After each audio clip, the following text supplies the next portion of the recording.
I trust your judgment. Fight as you see fit. I think I know what needs to be done. Then as I see fit. I'll do as I please. You can trust me on this. I will not let you down. I'll do what I want then.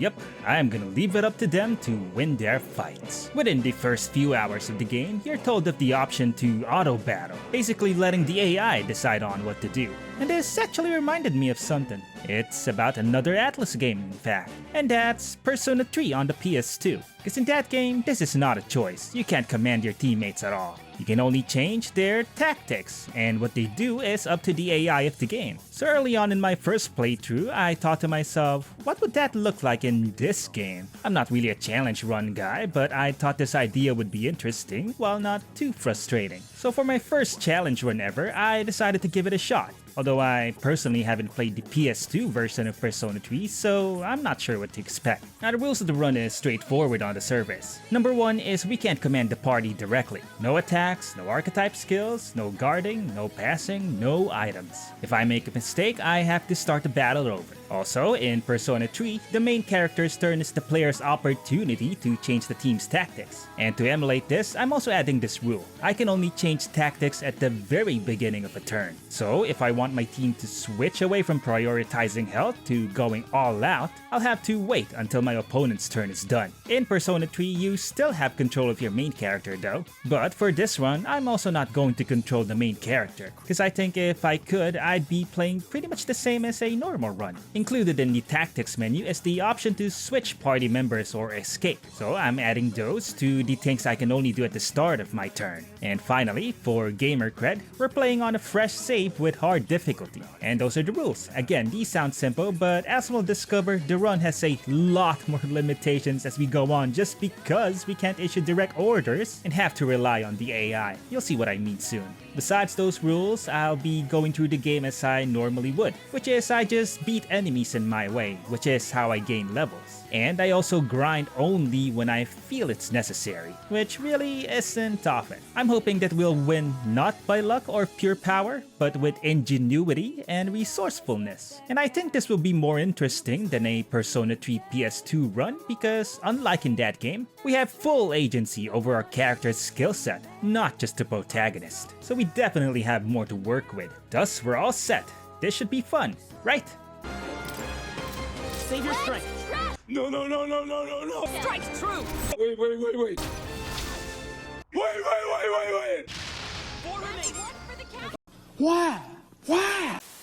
So we start the game and get through the intro, run through the desert and enter the royal capital. We sign up as a recruit and enter our protag's name. I'm just gonna refer to him as MC from now on. We also choose a starting build. I say I'm stronger than I look, so we start with a strength build, but we'll change that soon. We also get acquainted with Leon Stroll, a disgraced noble of the Clemar tribe that signed up for the same job, and he's going to be our first party member. We arrive at the northern border fort to find our first fight, and that set the precedent right away. There are no fights in this game that forces us to give orders. So right from the start, we're gonna start using auto battle. The default tactic is let them decide, which lets the AI do its thing. For now, it's deciding to use normal attacks only, despite having a fire igniter equipped. And this is what they do for every fight I encountered inside the fort. It's not an issue for now though. Stroll acts independently for now. He'll use fire magic to slay our foes quicker. Still, if this is all the team will do, then we're already in big trouble. We arrive at the top of the fort where we find Homo Gorleo, technically the first boss of the game. And it's also here that I tested the tactic prioritize attacks. I was thinking maybe I could force the MC to use his fire igniter, but nope, still normal attacks. This part of the fight is still scripted though. The boss knocks out Stroll, and in our moment of desperation, we awaken to the power of the archetype. So the battle restarts. I set tactics back to let them decide and enable auto battle. And look at that, the MC's starting to use magic. So yeah, we'll be just fine. Furthermore, it prioritized attacking the head, wings, and legs, which are both weak to our wind magic. So far so good. But once those are down, we're supposed to target the main body to end the fight. And MC here attacks the apples. We also heal ourselves whenever we drop below 60% health, it seems, which is a good threshold to stay healthy. After Gallica takes down the apples, the MC finally gets to work on the main body. We weren't in any danger here really, it's an easy victory. So the human is gone and Stroll is saved. We also meet up with Grius. He joins us as a third-party member. But he too will act independently like Stroll, at least for now.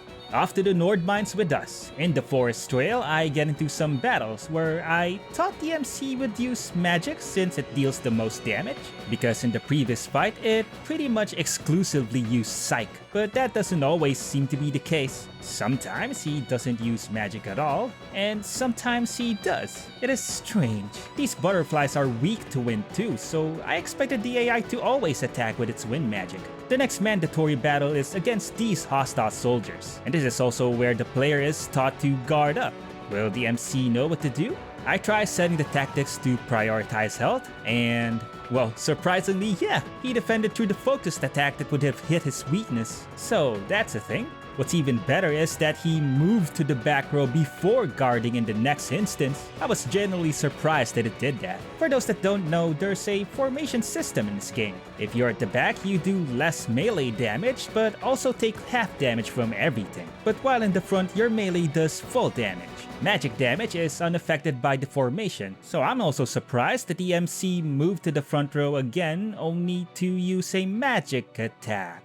That one was, weird. Now I'm thinking, is there an explanation for this? And the answer is actually yeah, but we'll slowly realize it later. Next up is our trip through the Nord Mines, where Stroll awakens to his physical attacker warrior archetype. And this means he's now influenced by our tactics. Now to fight Captain Klinger and his two guards. The next thing that I discovered here is that allies will pass the turn to healers if they can, which is another surprise. I honestly didn't expect the AI to make use of passing turns. With this, the fight went on without a hitch. Stroll consistently made use of his powerful diagonal slash to deal high damage. One thing to note here is that the weaker soldiers also took priority yet again, just like in the Homo fight. So this might be a pattern. After the fight, we unlock the Mage archetype, and Grius also gains the same power as the others. I make him a warrior to make most of his high attack, and I change the MC to a mage when he dies magic real soon. Further into the mines, we encounter the Slimes, a new enemy, and as normal playthroughs go, we don't know what it's weak to. Typically, as players, we have to try various attacks to reveal its analysis table.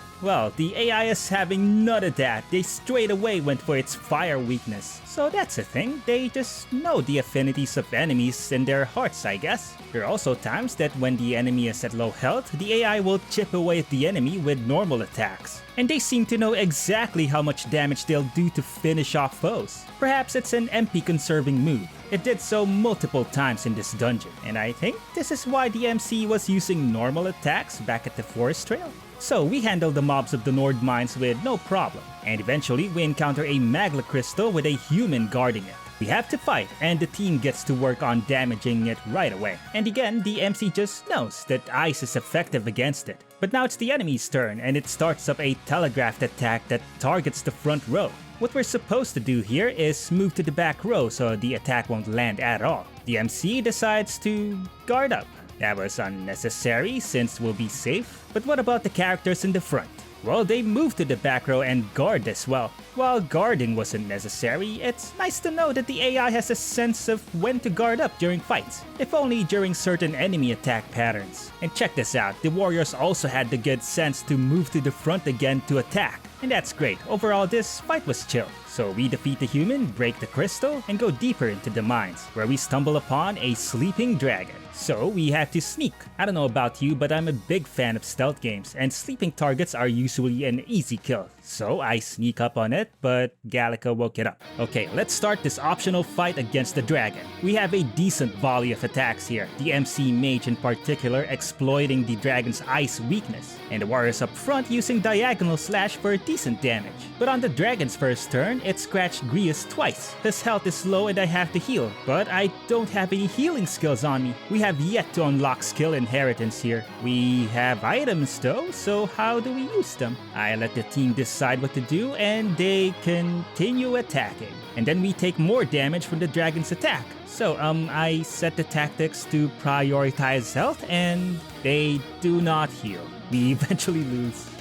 Does the AI simply not use items? On the next fight, I learn a few more things. Grius passed his turn to give it to the MC, who uses his ice magic, so that's another thing. The AI likes to cycle to attackers that can hit weaknesses. Secondly, it seems every auto battle tactic conserves consumables, including prioritize health.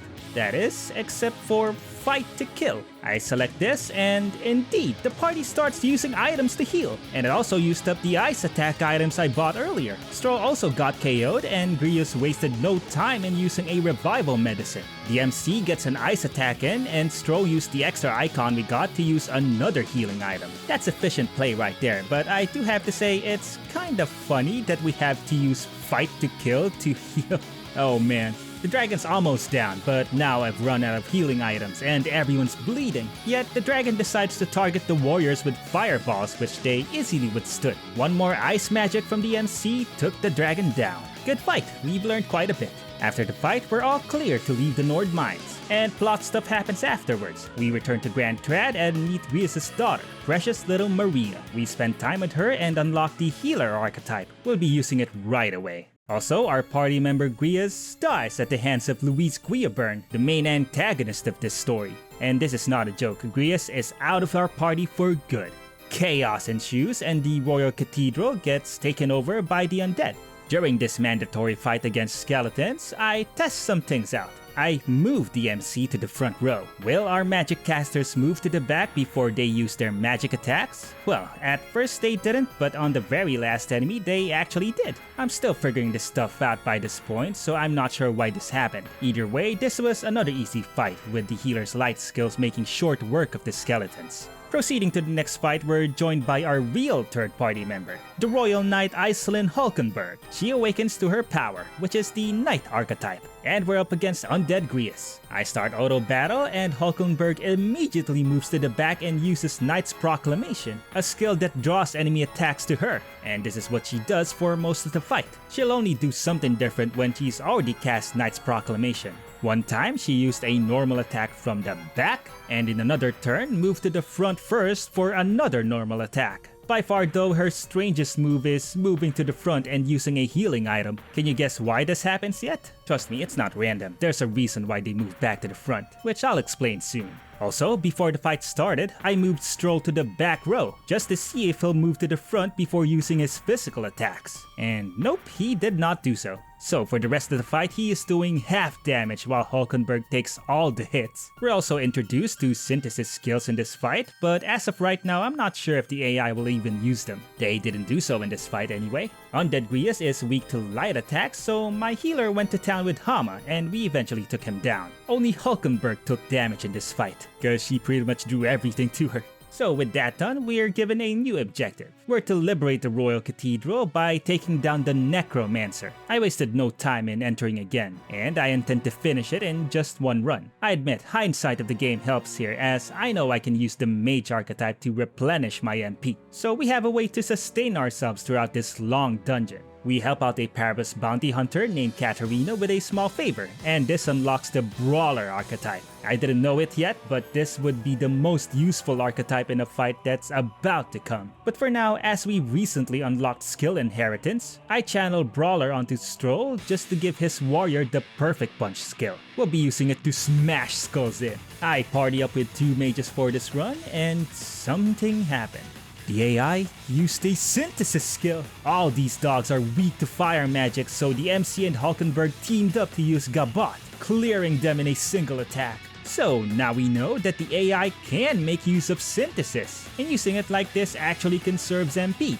Or it's supposed to. In some instances, we only have one enemy left, but the party still decides to use Gabot, essentially wasting MP and turn icons. Why they do this instead of using a single target attack will be a mystery to me for the rest of the game. I also tried the conserve MP tactic here, which I don't think works well. The party will still use magic here and there, but most of the time it just means they'll use normal attacks or the brawler skills that use HP instead. Or maybe it's because these enemies are weak to strike, and our mages just so happen to have a strike normal. Conserve MP is quite difficult to predict, And let me tell you now, I only found one area in the whole game where it was useful. Moving on, the next mandatory fight is against this white-clad mage captain and 4 skeletons. The AI demonstrates again that they know when to use healing skills, and it seems they prioritize it so much that they pass turn. This fight is standard. We gave Stro perfect punch to exploit the skeleton's strike weakness, and the MC has Medi to keep our health up. When the mage captain concentrates, the party moves to the back and guards, and afterwards, Stro even moves back to the front before resuming his offense. As to why this happens, I'll figure out pretty soon. Now let me tell you about this incident here. These gargoyles are weak to wind, and I have a wind magic psych learned on my MC. But I also have him equipped with a wind igniter. Same skill, but costs double the MP. I'm sure you remember that in the beginning, he refused to use his fire igniter. Well, this time, he uses the wind igniter. That is really strange, it's not MP efficient at all. Plus, this is the only instance in my playthrough that an offensive igniter magic was used. Although I think it's mostly my fault because I don't use igniters much. They're quite expensive and I never thought them to be a good investment. During this fight against these 5 Spectos, Hulkenberg got KO'd and I want her revived. So I set tactics to prioritize health, and nope, everyone attacked. My only means of reviving is healing items, and since prioritized health conserves items, no way that was going to happen. So I lost here. I retired the fight with the healer because these things are weak to light magic. I also set tactics to prioritize attacks, and it's here that Hulkenberg decides not to use Knight's Proclamation. So the function of this tactic is pretty simple. It just means that the AI won't use support skills. But again, she gets KO'd by the enemy. So I set tactics to fight to kill, and it works. Stro used a revival medicine on her right away. So it's official. To use items, even healing ones, we have to set tactics to fight to kill. Before the dungeon's final boss, I returned to the lower floors to restore my MP with the Mage's Hero passive. Only took about 6 minutes, so it wasn't much of a grind.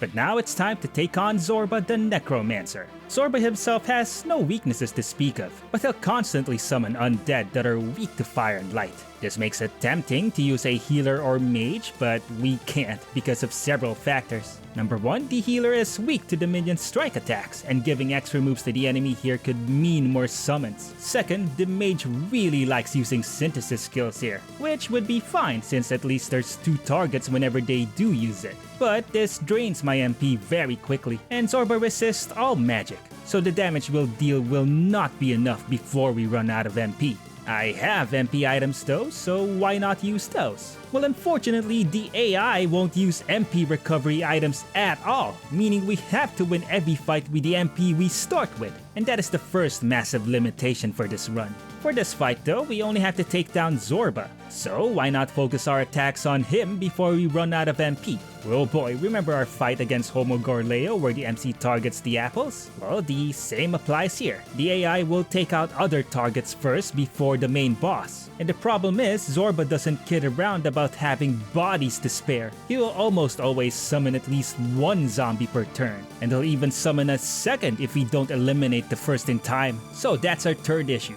The AI will almost always have an alternative target. I have to figure out a way to eliminate the zombies quickly, and they're not exactly easy to kill. They have 600 HP and my fire and light magic can't do over 200. So yeah, that's what we're dealing with. I have to kill the zombies fast enough while I survive the enemy's attacks, and I have to do it all before I run out of MP. So how do I do this?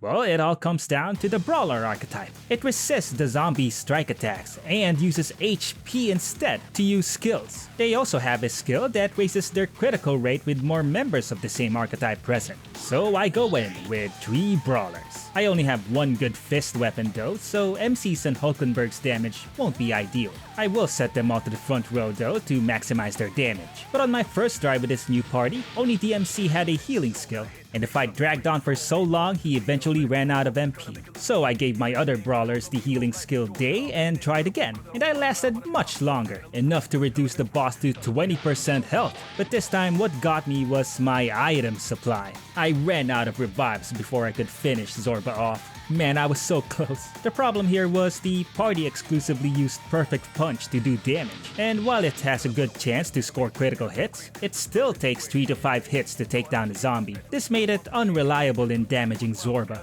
This was not enough, so I resorted to another attack. If paired with the mage, brawlers can use the physical light element attack Energy Ray, which can deal upwards of 400 damage. This team of 2 brawlers and the mage will use Energy Ray a lot, so it's gonna use up a lot of HP from my mage. So to help him survive, I inherited the skill Strike Dodged onto it. I thought it was enough, but another problem though. The brawlers are still using Energy Ray on low health zombies. You would think a perfect punch would be enough here, but this puts me in a loop. At the start of the turn, the MC heals the party, and for the next 2 icons, the brawler uses 2 energy rays to kill the summon. So even here, I'm unable to damage Zorba, only being able to do so when he decides not to summon for his turn, and that doesn't happen often. So my mage eventually ran out of MP for healing, and by then the fight was a wash. I'm almost there, I can sense it. I've been on this fight for over an hour now, but I'm not giving up. What are we missing? Well, I thought about it, and the undead are also weak to fire. So I'm thinking, what if we give the brawlers fire magic? Can they use that instead to kill the zombies? As it turns out, yes, we found our winning formula. The brawlers can now finish off the zombies with their fire magic, giving us spare moves per turn to hit Zorba. And it was now just a matter of outlasting Zorba's health bar with our mage's MP.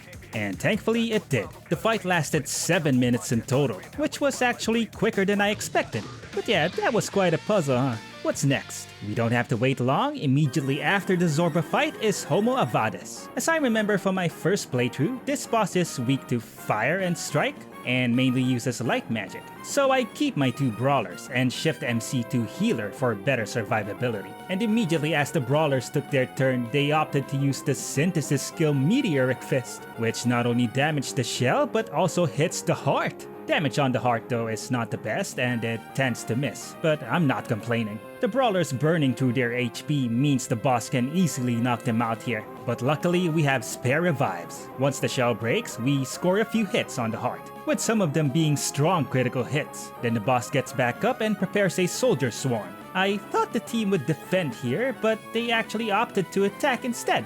Thanks to a critical from Hulkenberg though, we actually stopped the charge this time. The boss restores its shell and we can now attack the arms. But again, the brawlers decided to use Meteoric Fist, which hits the heart again for critical damage. After the second knockdown, the heart only has a quarter of its health left. Gallica helps out by damaging the next swarm for us, and the party also takes out 1 arm, which reduces the shell's regen to half.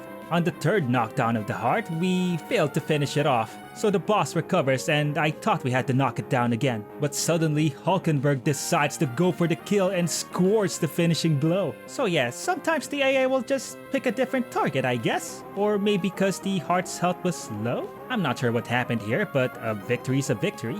The mission's done, and now we have some free time to finish side quests. But before anything else, I stock up on Bombs of Life. This is because I figured out that the AI will always opt to use revival medicines over bombs to revive. And so I figure we can make it pick the better option by having just one option. So by never having revival medicines on hand, the AI will always use Bombs of Life. Now let's finish some side quests. First up is a favor for Brigitte. We're off the Belega corridor to take down a Guptaros. And it's here that I learned something quite important. Even if I were to manually change a character's row, once I start auto battle, they'll like returning to their starting position. So from now on, I have to keep in mind to prepare my formation in the party screen beforehand. I actually considered adding a rule to the challenge involving my agency to change the character's row mid-battle. But with this revelation, you can see that it doesn't really matter. This also explains the strange behavior of the AI earlier, like Hulkenberg moving to the front row to heal. They were simply returning to their starting positions after certain triggers caused them to shift rows. But this also means that if you set someone in the back row, they will never move to the front of their own volition. And even if I do move them to the front, they'll immediately return to the back row. Now let's take on the boss. The Guptaros fight is a simple one. It's weak to pierce, so I go in with 2 knights paired with a brawler. This enables their powerful synthesis skills, which can either do high damage or drop the enemy's defense.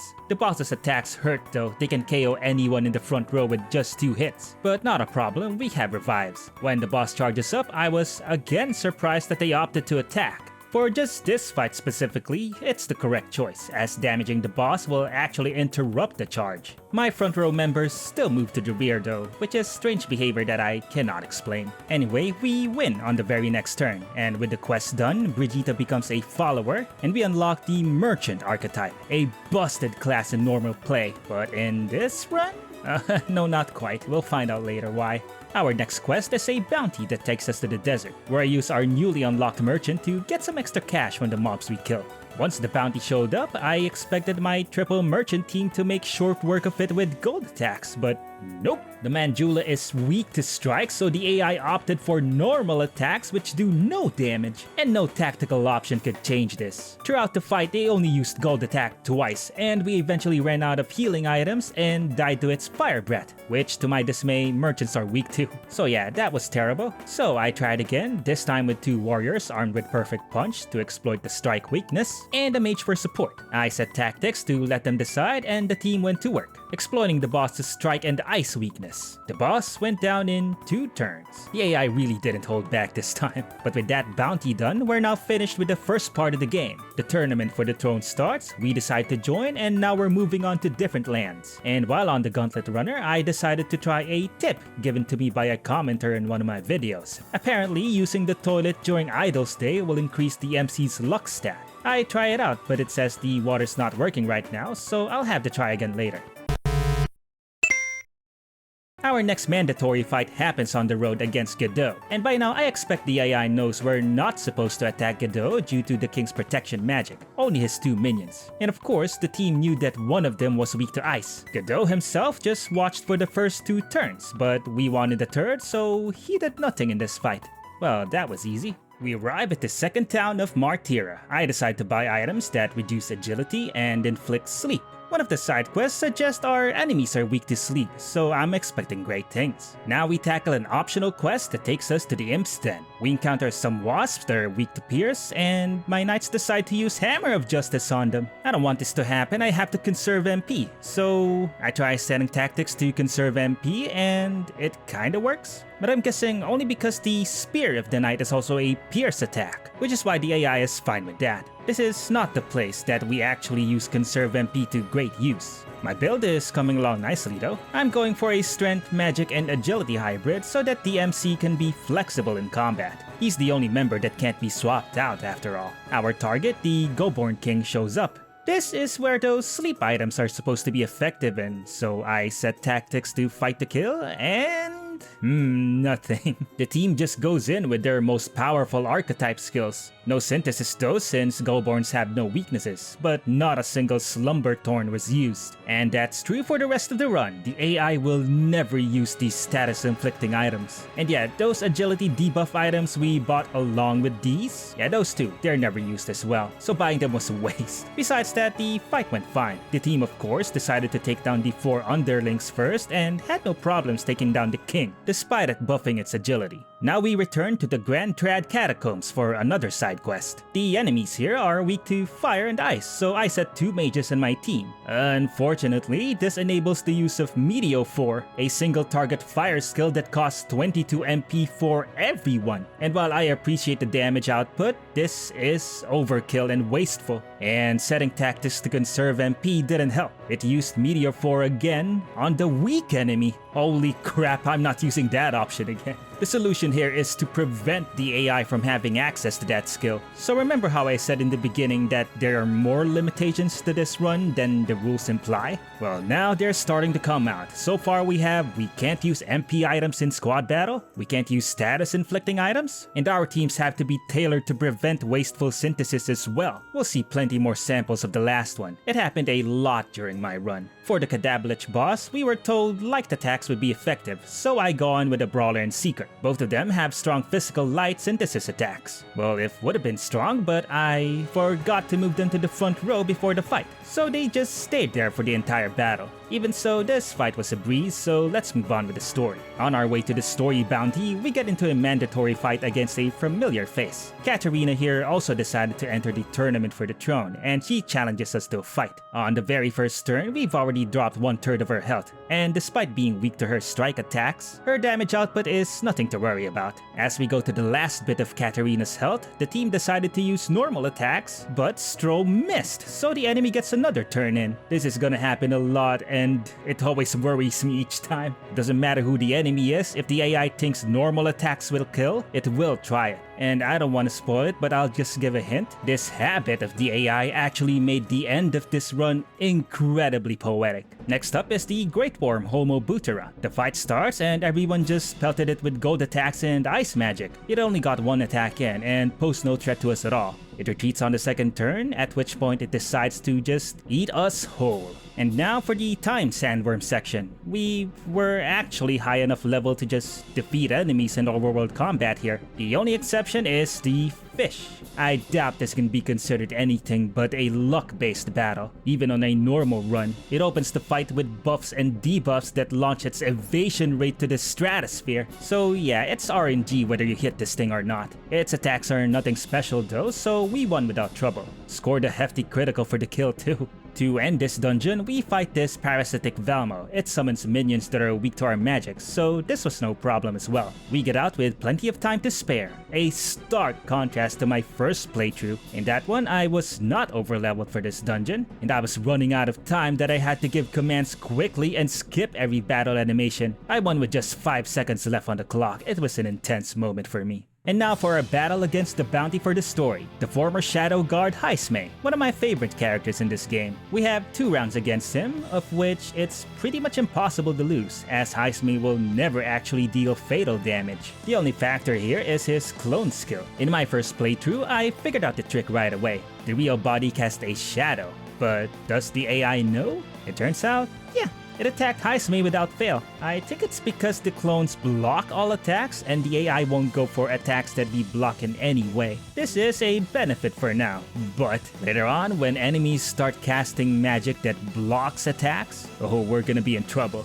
We capture Heismay and take him back to town, but we realize that he's not actually a bad guy. He awakens to his power, starting with the Thief archetype. And at last we have our 4th party member. The awakening fight is unremarkable, it's just against a few dogs that get torn apart by our mage synthesis. So that's that. We also unlock the Gunner archetype, which has useful prayer skills that deal full damage from the back row. It'll also prove very useful for an upcoming boss fight at the end of this part of the series. We get more side quests for now, onto Maneater's Grotto to fight 2 Valmos. We need to eliminate both at the same time, else a fresh one will pop out. I go in with 2 mages who get to work with their Gobliz synthesis to hit both targets. At first I was worried because everyone was targeting just the Valmo on the right, but eventually the MC hit the other as well. Also, as I knew the team would just spam Gobliz again, I wanted to make sure they healed up first, so I set tactics to prioritize health and they kept attacking anyway. However, while doing so, they seemed to try and keep both of them at equal health this time, and they healed anyway with the very last turn icon. I don't know if the AI had that plan,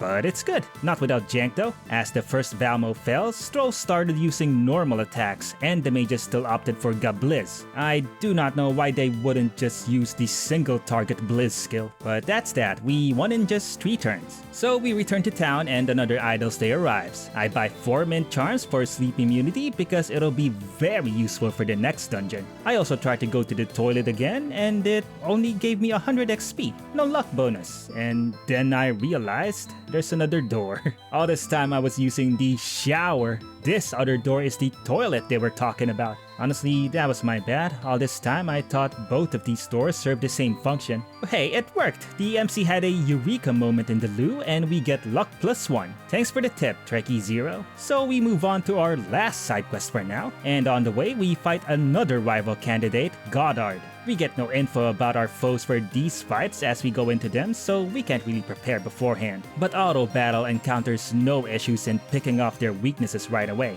In this case, lightning magic. We deal over half his health in our first volley, and come Goddard's turn, he couldn't even drop our health to the heal threshold, so the team finishes him off in the second turn. Thus that easy battle off. Onto the Abandoned Tomb, the first dungeon with treasure mimics. I always made it a point to steal from these guys before killing them. In fact, I stole from every monster I could at least once. But I am dreaming if I expect the AI to do the same here. Steal only does 1 damage and is an almighty attack, so it doesn't trigger weaknesses. But that doesn't mean we won't see Steel be used in this run, just in 1 fight later on, and it is stupid. If we use gold attacks on these mimic monsters, they'll pass on half of their turn, so it was kind of a mistake in my part to give everyone that could use gold attack a light skill, as they prioritize the mimic's weakness. I have to remove the light skill on at least one of them. Come time for the boss though, nobody was using gold attack. Instead, everyone was using poison shot, and I think it's because poison shot deals medium damage over gold attack's weak, so that means it's a tier above it in terms of damage. So that's another thing we need to keep in mind. Auto Battle prefers to use a character's highest tier attack, so if we want the team to use specific attacks, we'll have to keep this in mind. For now, the poison shots will poison the boss, and we block its sleep attack with our accessories. And besides Heismay getting KO'd once, the boss went down on the third turn. Finishing this quest unlocked the Faker archetype, and it has our first set of status debuff skills. They're great against bosses, right? Well, let me tell you right now, not once in my entire playthrough did the AI use a single debuff skill. They would much rather attack or heal. But this doesn't lock us out of buffs or debuffs for the rest of the playthrough. Some attacks, like the Knight's Jump Thrust, apply debuffs as a bonus. And trust me, I will try to make use of those later. All of our side quests are done, so now we move on to Kante Castle, where we are too high level for most of the mobs, so we just run them down in overworld combat. We run into this shadow baby that we could take on, but man, I beat this thing in my first playthrough. It has a ton of health and is actually harder than the final boss of this dungeon. This thing hits like a gauntlet runner, and yet we get no rewards for beating it. I am gonna skip this one because we need to conserve MP for its true form, Homo Jaluzo. This is why I've been leveling up my gunners. We have other targets in this fight that the team will no doubt prioritize. Homo Jaluzo's 2 eyes. Like Zorba's undead summon, these eyes regenerate. Fortunately, they're not as persistent as Zorba's continuous summon. Still, I don't want to repeat of our struggle with Zorba, hence why I prepared. The eyes are weak to pierce, and once we could target it, I was expecting the party to shoot them one at a time. But instead, they used the Gunner Synthesis Wild Barrage. It works wonders against them. They bled out in just one turn. With this, the boss's accuracy is severely hit. Now it was just a matter of time of whittling down its health bar, which gets healed to half midway through the fight, and the boss will also inflict daze occasionally. No problem, set tactics to fight the kill, and the party will use items to cure it. As Jaluzo's health bar went down, so did my gunner's MP. I thought we weren't gonna make it, but we had just enough to take it down at last. I'm glad my gunner strategy worked out. And that concludes our mission in Martyra. We're supposed to get 100k for Heismay's bounty. The party decides to donate it to the town, but I wanted it for myself. I like how the MC just says, No. Come, don't be cheeky.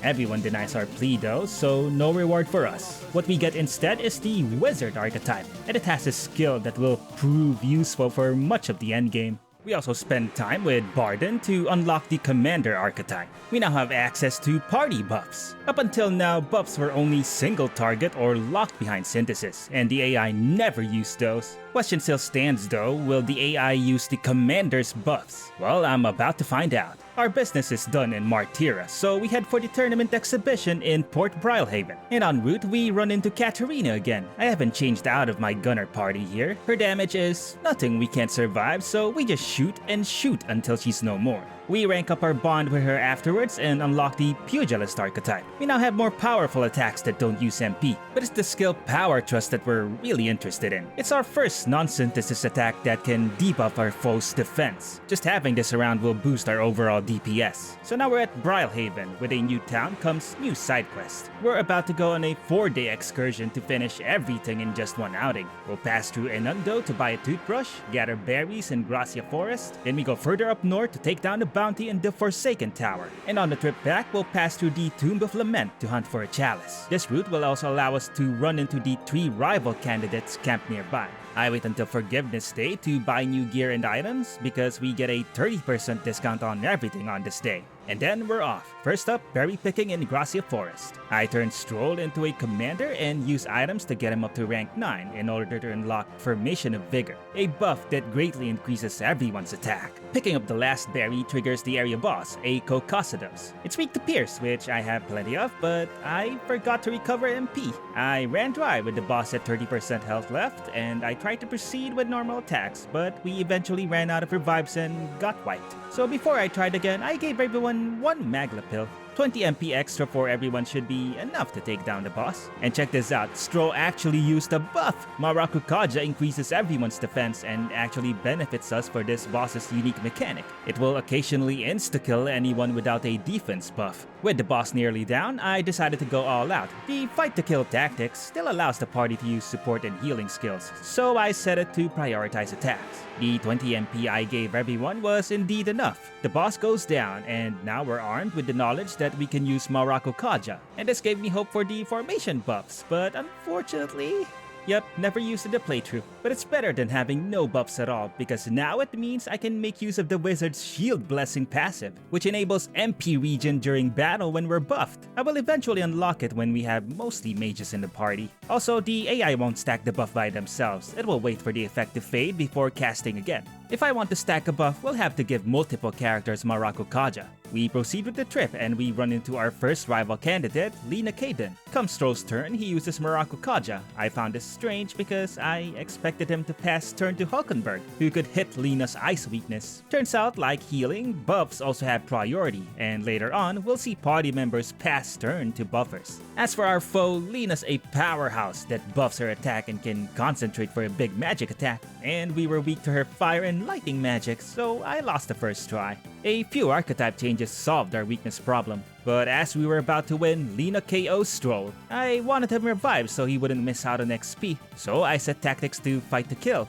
but the team preferred to finish Lina off, so yeah, that's another thing. It'll happen a few more times in my run. Now moving on, we face our second rival candidate, the third and final round against Katarina. We have a few fire attacks prepared just for her, and with our defense buffed, she's yet again not doing much damage. I do witness another strange behavior though. The MC passing to Heismay so he may use Plunder Life. The only explanation I can think of is because it's considered a healing skill. The fight momentarily turns to her favor due to Stroh missing an attack. I set it to fight to kill and the party revives everyone. But they also use my lava crystals to hit Katarina's weakness. She goes down to the next turn and she also forfeits the tournament. Next up on our itinerary, the Forsaken Tower. I arrive only to struggle with this Mimic, primarily because nobody's using gold attack. Everyone's using higher tier attacks or weakness exploits, and this thing can really hurt with its 3-turn icons. I had to remove every skill from my merchant to ensure gold attack is being used, and I managed to win by just a 10 margin.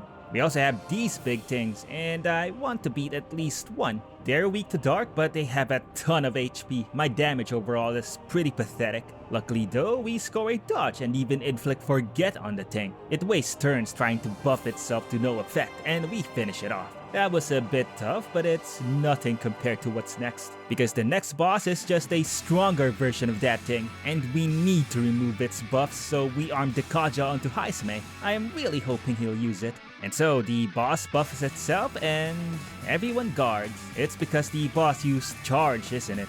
Well, even with everyone guarding, the boss dealt insane damage to us. And the damage we're doing is crap. Once the boss scored a critical, it all went downhill. I tried a few more times, adjusting my strategy steadily, but the AI decides to do some shenanigans. Look here, everyone's at low health and I want healing, so I set tactics to prioritize health. And Hulkenberg used a synthesis attack. I am completely baffled by this logic, because the boss resists Pierce. I could not figure out why this happened. So that's where I'm at, a huge power gap between us and the boss, with a party that won't cooperate. And don't forget, we also have our limited MP to deal with, on top of the boss being able to inflict daze and forget.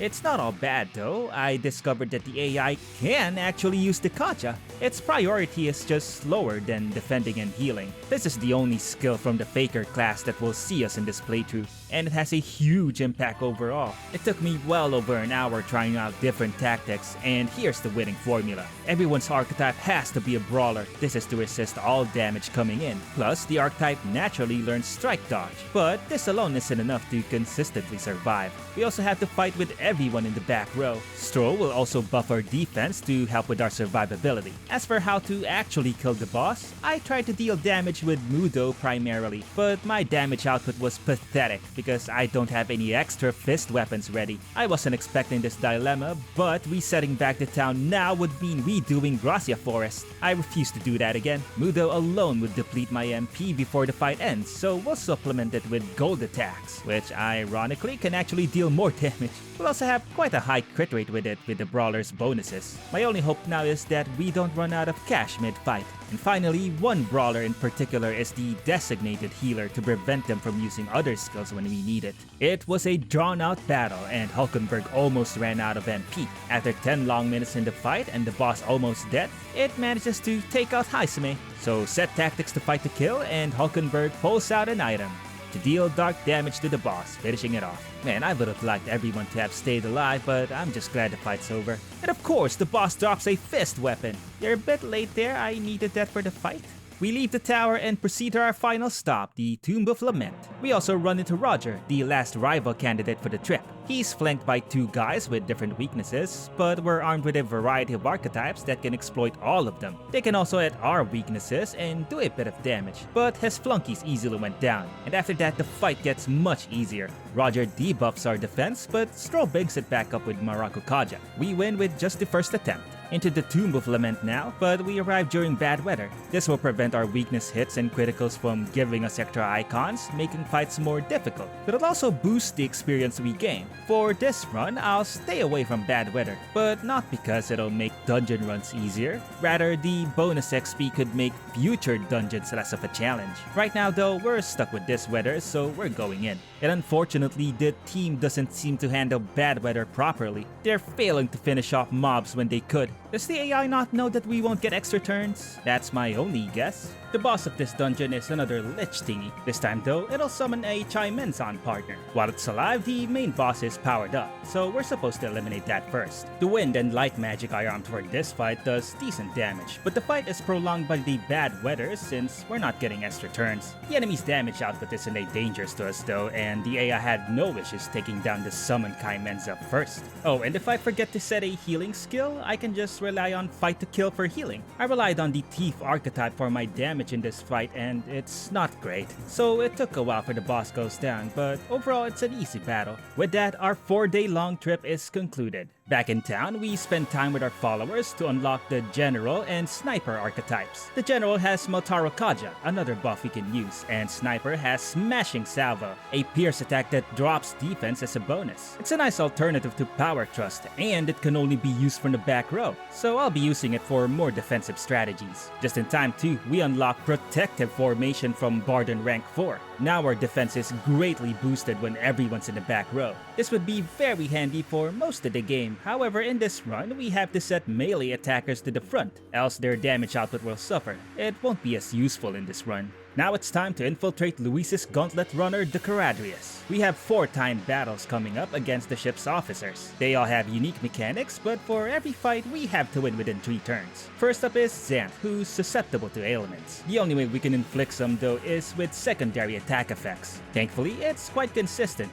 Gunner's poison shot works wonders. And forget from the brawler, Skullcracker can be stacked on top of it. Still, I lost on the first try. We didn't do enough damage. The problem was Throw Slicer. The amount of hits is unreliable, so I replaced it with Fury Strike. And he can now burn the enemy. It overrides the poison, but that wasn't really a problem. We just had enough moves to win here. Next up is Glekon. He has priority in this battle and will inflict daze, but drawing his attacks with Knight's Proclamation will lock him into just normal attacks. I equip my singular anti-daze accessory, and anyone that gets hit can just be cured. The only problem was I set the provoker to Heismay, and he's a gunner which was weak to Glekom's attacks. I also forgot to set the MC to the front, weakening his attacks. It took me 3 attempts to beat this thing in 3 turns. Third one, we have Seba, although this one's optional since we already beat Glekon, but I decided to go for him anyway. This is the simplest fight in the Charadrius. Seba will never attack. He's weak to physical attacks, but will always have Tetrakarn up to reflect. We have to dispel it somehow, so I set up Tetrabake from the Seeker, and well, that worked. The team gladly used it. But just in case, I also armed up on gold attacks so we can pierce through the barrier while waiting for the dispel. We succeeded just on the first try. For the last fight, we're up against a tag team. One is weak to lightning and the other to pierce. I spec into Magic Knight, which has both, and also spec in my gunner skills. Unfortunately, I failed on my first attempt because, yet again, I forgot to move my Magic Knight to the front row. So I just try again. These two could damage us that would trigger the party to heal up. so to avoid that on the second turn, I set tactics to prioritize attacks. The damage we dealt was so massive that we got him on that turn. That's the Charadrius infiltration done.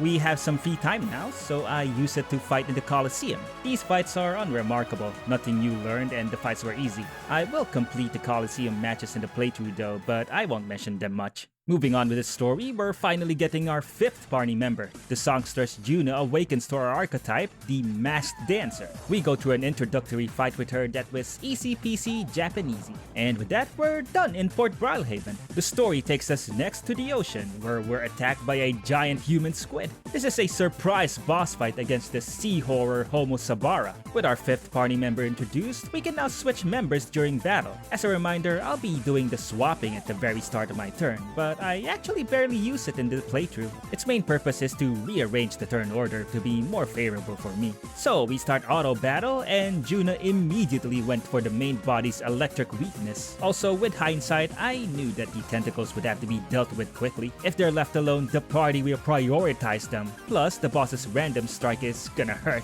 On a small note, my MC is equipped with a healing igniter right now and has no problems using it. But this is the second and last time an igniter skill is used in my playthrough. And check this out, I prioritize health to heal my members right away. So what does the MC do? That's right, he used the synthesis skill that missed a leg. What in the world was that? My whole turn was wasted. The boss used Soul Scream to get more turns and I get wiped after 2 random strikes. You'd think I would have learned by now, but I was not yet convinced that there's a logical bug in the prioritized health tactic. I can't really confirm if it's true or not, but I really feel like it is. On my second attempt, I learned that the Magic Knight's hammer does wonders for this fight, but we lose again due to the boss's attack pattern. In a single turn, it can use Soul Scream to get extra icons, regenerate its legs, and then use multiple random strikes, giving us no opportunity to chop off legs in between. The only solution I can think of to beat this boss is by beating it in just one cycle. So I give everyone a lightning attack.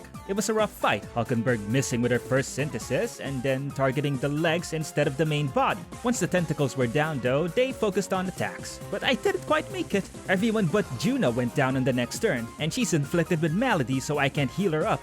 I decided to continue and she failed to take down the boss again, and the boss decided to regenerate its legs and just spit some more ink. Well, that wasted its turn, and afterwards Juna struck the finishing blow. Honestly, a lucky outcome, but I'll take it. Let's move on to Verga Island for our next set of side quests. First one we'll do is unlock Juna's follower rank into the Orbwise path to fight a Cocasadors. It's just a rehash of a previous boss. We have to keep a defense buff up to prevent it from using an insta-kill attack. The boss is weak to fire, so Juna's Infernal Vortex works wonders, and everyone else has fire attacks of their own. The boss fails to use their insta-kill, and we take it down in the next turn. Simple fight. And our reward, the Masked Dancer archetype, is now available to everyone. An amazing archetype in a normal playthrough. Its various support dances opens up elemental weaknesses on foes. Unfortunately, this is yet another thing that the auto battle doesn't use. Add that to the list. But the Masked Dancer also gives us access to Masked Revelry. At last, a passive that lets us regenerate MP during battle. It's mostly just 3 MP per turn, but every little bit counts for this run.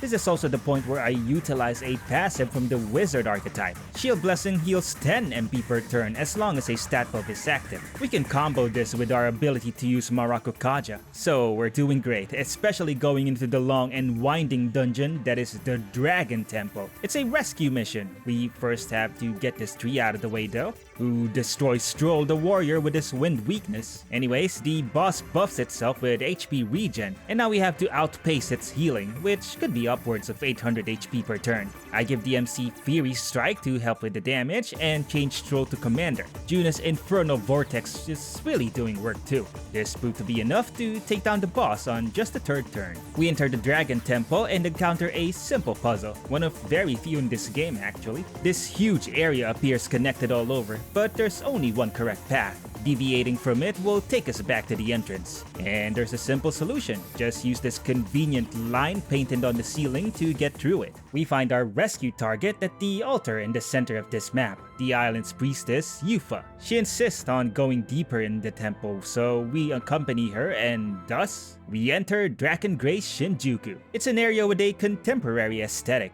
Our objective is to activate these elevators. Why do I feel like a samurai all of a sudden? But man, this dungeon is huge, with multiple floors interconnected by stairs and gates. It takes an odyssey to explore fully. Kinda feels out of place in this game. Also, weren't we supposed to be able to have up to 5 party members in battle? No? Moving on, we next encounter these things. I like to call them FO ears. They're pretty tough in battle. Now, I would fight them, but I already did that in my first playthrough. I know they'll just come back, so I won't fight them this run. Also, if we do beat them, the rewards suck. Man, they really are FOEs. However, these ones are just projections. The real body is here, Homo Flamo, our next mandatory fight. It's weak to lightning, so Juno the Wizard gets to work. I've also turned Stroll into a pugilist. Now we have access to the Power Thrust attack. It's one of the few ways we can apply a defense debuff on the enemy. Even so, he doesn't always use it, and the HP cost is so high that he gets KO'd multiple times. But we pushed through and won without much hassle. So we were finally able to activate elevator number 3, but I was not done exploring. Eventually, we faced these gold teeth. I want to kill them because they drop a lot of cash, but they resist everything, so I got my ass handed to me. I cannot believe this. A good skill to use here would be the almighty skill free juggling, but seeing that's a faker's synthesis, that's not gonna happen. Didn't stop me from trying though. I spent a fight watching fakers toss knives in vain. So I decided to use a team of 3 merchants, and it was working just fine. 2 teeth left. I'm getting damaged, but I just need 1 more turn to win. Let's finish them off with gold attack. Coordination is key! Not good. Don't get sloppy, Captain. Well, that just happened, and this is not a one-off. On the next turn, Juno passed to the MC and they used fortune slots again, which also missed. I'm not on prioritized health either. Tactics are set to let them decide, so I have no idea what's going on. I guess using a pure merchant team in this run is not a good idea. Even so, the trouble was worth it. This fight gave us an easy 10,000 gold. That's enough of that, let's reach the deepest part of the Dragon Temple, where Yufa awakens to her summoner archetype. She's our 6th party member. And now our mission is to free the dragon god Et from the control of a human. We have 2 targets here, the dragon itself and Homo Margo, the human mounting it. I think we're supposed to take down Margo first, and fortunately the party prioritized it. Yufa comes equipped with Eagle Lion summons, which hits Margo's wind weakness. And the MC and Juna also happens to have wind magic, so we're doing well in this fight. We're also using a party entirely in the back row, so protective formation kicks in to reduce the damage we take. The most troublesome aspect of this fight is the dragon can use Roar, the first major debuff skill we have to contend with. It hits us with 2 stacks of debuffs on all our stats, and this is causing the team to miss some of their attacks. I think it's about time we prepare Dekunda to counter future debuffs like this. Victory is ours in the first attempt with MP to spare. But we're not done. Homo Margo detaches from the dragon and attacks the village back at Verga Island, and we immediately fight it. Homo Margo will change up its opening every other turn with Reversal Prayer. There's only 1 element that will work at a time, and we can usually determine it by the color of Margo's aura. But again, the AI doesn't have to go through the guessing game, it just knows which attack will work. So this fight wasn't a challenge at all. Yufa also used her butterfly summon here to cure status ailments, something I usually did by setting tactics to fight to kill. And that's the main story mission done for now. We resume our side quest for this section of the run. We have just 3 here, but 2 of them are in areas with permanent bad weather. Fortunately, we can talk to Yufa's brother Edeni to have him calm the climate in an area for a few days. As a reminder, I'm avoiding inclement weather so we won't get over-leveled for future dungeons. First up is the Land of Ceremony, where we face a Homo Pento. What a strange design. It looks like a butthead with a sword stuck up its ass. Fire skills are effective here, but so is light. Arming Heismay with Dekaja was the right choice too. The boss summons skeletons that will use Vital Jaw, boosting the boss's attack and defense by a ton. If we leave that buff alone, the shockwave attacks will do massive damage. But hey, I just sit back and watch the party fry their foes with fire and light, and they win without me needing to change tactics. After our victory, we're given Yufa as a follower. We can now channel the summoner archetype onto other characters, although I didn't have any reason to do so for this playthrough, because its skills can be inherited. Plus, let me tell you right now, it'll trigger a bunch of shenanigans later on. Next up, 2 scoundrels hold for a bounty. We stop at Ligno along the way, and man, I'm glad I brought spare cash. This place sells accessories that greatly raise evasion against the 4 basic elements. They will come in handy plenty of times in this run. Scoundrels hold is another dungeon with Goborns, and they got pissed because of Yufa the Summoner. I actually never considered the Summoner a mage class before, but it made sense. Well, on to the boss. The Psychropes.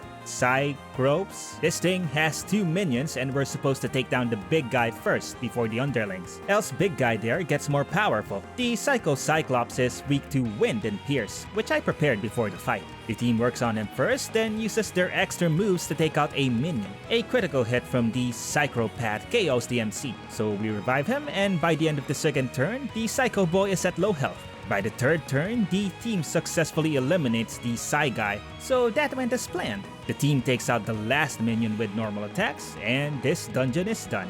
Our last side quest for the Verga Island chapter takes us to the southmost island of the kingdom. We're going into the Spire of Blind Fate. We're up against a Leogron. We're deliberately set up with a party all in the back row because if we enter with anyone in the front, the boss gets angry and powers up. It also just happens to be weak to fire and pierce, attacks that the Dancer, Summoner, and Gunner archetypes have plenty of. And look at that, Heismay's Dekaja triggers again to dispel the bird's heat rise. This one only took us 3 turns to emerge victorious. After this, we take a bit of a detour back to Brilehaven to challenge a rival candidate, Jin the Deceptive Nydia. By this point of the game, the MC is actually protected by the King's magic, so Jin can't actually attack him. The only way we can lose this fight is if someone else gets KO'd, something he never got the chance to do because he goes down in just the first turn. I guess I'm here late.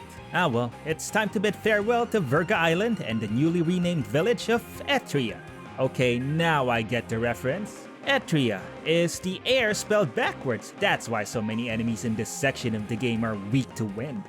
We now arrive at the final town of the game, Altabury Heights. That means we now have access to these stat reset talismans, items that simulate the effects of Dekaja and Dekunda. We already know Auto Battle can make use of those 2 skills, so surely they'll use these items, right?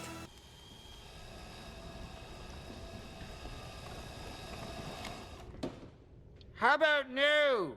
God damn it, this is another wasted purchase. Proceeding with the plot, we initiate our assassination plot to take down Louise Guillaburn. So we sneak into the Opera House. We go through a few enemies here with only the MC and UFO in our party. It's not a difficult section by any means, and fire magic carried us through. We successfully sneak into the opera show, and the MC proceeds to throw Dracodius through Luis's heart. So he's dead, and the game's over. Of course, if you really thought that, then you haven't played a JRPG before. He survives, and now we're in a duel against him. It's here that I get confirmation. Once Luis used a debuff on us, Yufa utilized Dekunda to dispel it. Not with the items though, those remain trash for the rest of the run. Even with a defense buff, Luis's strikes could kill! Bringing the MC as a gunner here was a mistake. It's weak to Luis's slash attacks. On the other hand, Stroh's getting to work with Power Thrust, stacking multiple defense debuffs on Luis. He eventually goes down, but not before KOing the MC. And instead of reviving him,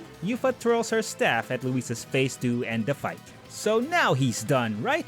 Luis even falls through the roof and is confirmed dead. Well, the plot unfolds further, and I'm gonna gloss over them as I've been doing thus far. To summarize, the top candidate of the tournament, Forden, is killed by Luis. Of course wasn't dead. What's a surprise is Zorba's still alive. Also, Fidelio dies and Basilio now hates Luis. Basilio awakens to his archetype as he mourns his dead brother. So we now have our 7th and final party member. His archetype is the insanely powerful Berserker, the first archetype with a charge skill. It'd be awesome if we could use that. I think you know what's coming. Yep, we can't use that, the AI doesn't know how. Okay, coming up is a tough fight, so I prepare. We'll need fire attacks and some anti-ice stuff, but the only one I managed to get is Ice Dodge for Basilio. I hope it's enough to take down the next boss, Rella and the Ice Dragon Sogne. Our first volley dropped the boss's health down to half, but then... Oh, I forgot about this. Rella casts Quartz Wall, which will protect Sogne from all elemental attacks. We have no counter against this, the AI will never try to break it normally, and we have no way to dispel it. The fight was a wash after this. Basilio can still do damage, but he'll eventually run out of MP. And Berserker's also weak to light, so a Mahama'an from Rella destroys him. We didn't last much longer after that. I strap in for another long battle. I keep the mages in since they resist ice attacks, but the MC and Basilio are now gunners. We'll make use of protective formation to keep the team alive. When the quartz wall goes up, most of the damage will come from the gunners. But I also arm the mages with Plunder Life, which goes through the barrier quite fine. Unfortunately, as Plunder Life's considered a healing spell, the mages only use it when at low enough health, and it's taking priority over their party heal skill. I had to set tactics to fight to kill to heal with items instead. And since Sogne's a dragon, we'll also get debuffed with Roar, but this time we're prepared with Dekunda. Basilio very quickly ran out of MP, but I planned for it. I gave him some brawler attacks, not as effective but better than nothing. And after 15 minutes and most of my gunner's MP, we finally deplete the dragon's first health bar. Rella sacrifices herself to heal the dragon back up to full, and now for the last push. I thought the fight would take another 20 minutes since the gunners were out of MP, but going into the second phase actually removed the magic barrier, so the mages were able to resume their offense in full, and it only took 5 more minutes to take the dragon down, for good this time. Now for the Altar Bury section of the run, which is pretty short. We only have 2 dungeon side quests this time, but first we talk to this guy to get some good MP item. Yeah, sure, we can have a conversation this way.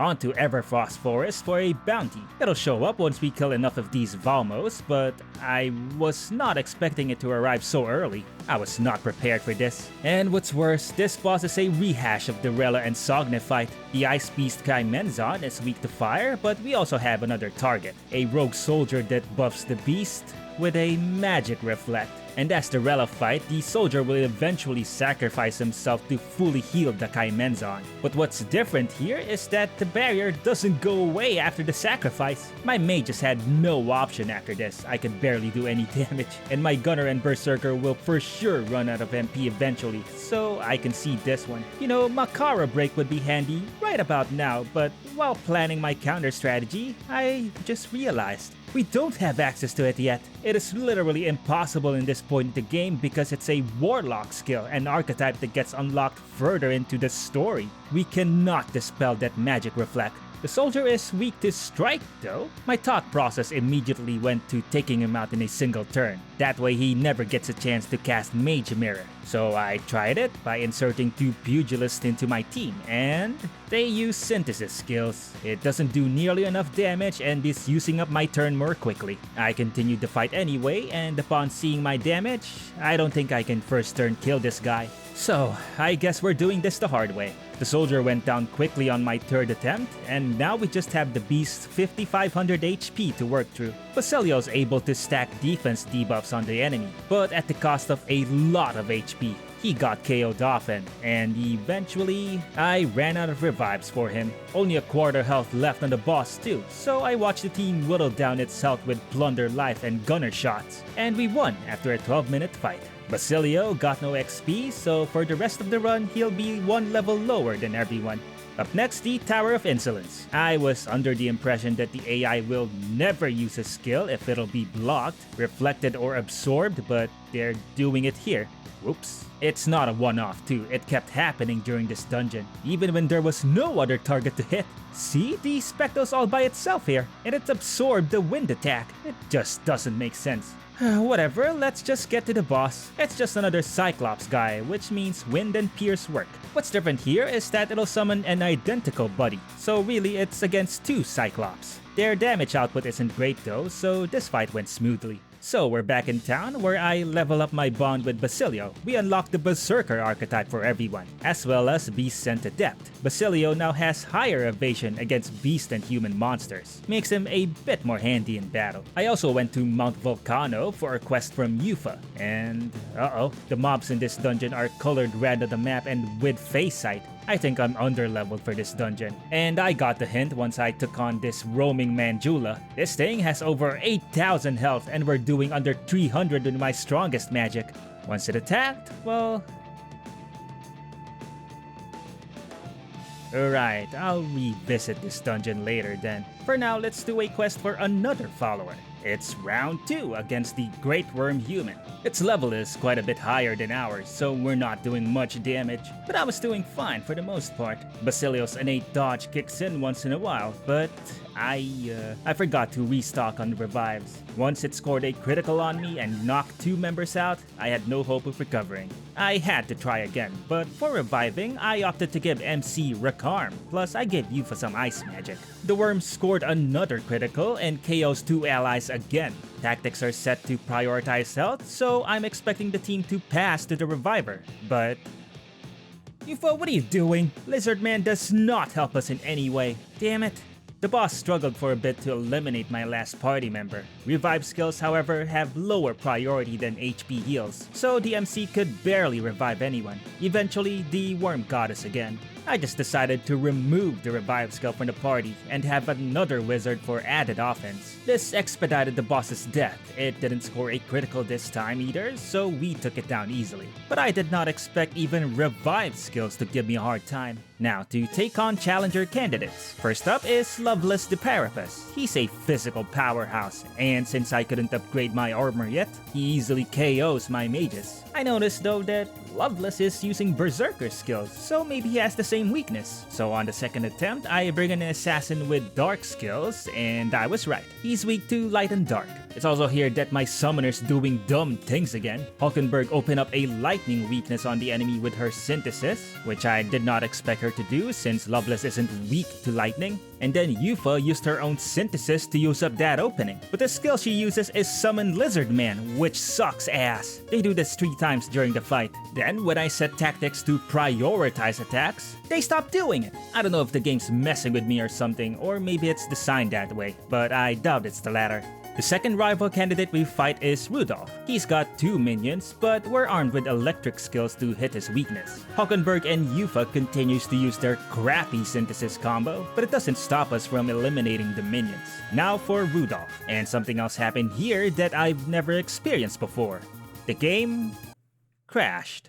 Ah well, let's just try again. Gave me an opportunity to spec in more lightning skills. With the night gone, Yufa can't use the Lizardman synthesis. She's now healing the party reliably. Hulkenberg also went ham on Rudolph with Skyfall Bolt, so much so that he went down even before his flunkies did, scoring us the victory. Yeah, nice one. The last rival candidate on our agenda is Milo, and oh boy, this fight, it's another one with elemental weaknesses but uses a magic reflect buff. He's also the first significant enemy that uses a charm inflicting skill that targets the whole party. And there are no accessories we can buy that protects us from charm. It was just a matter of time before he charmed the entire party. We slowly punched ourselves to death while healing him as well. That's my first attempt botched. On my second attempt, I thought, not a problem, let's just cure the charm. So I put on the skill Patra on both Yufa and Hulkenberg. Well, watch what happens when both of them get charmed.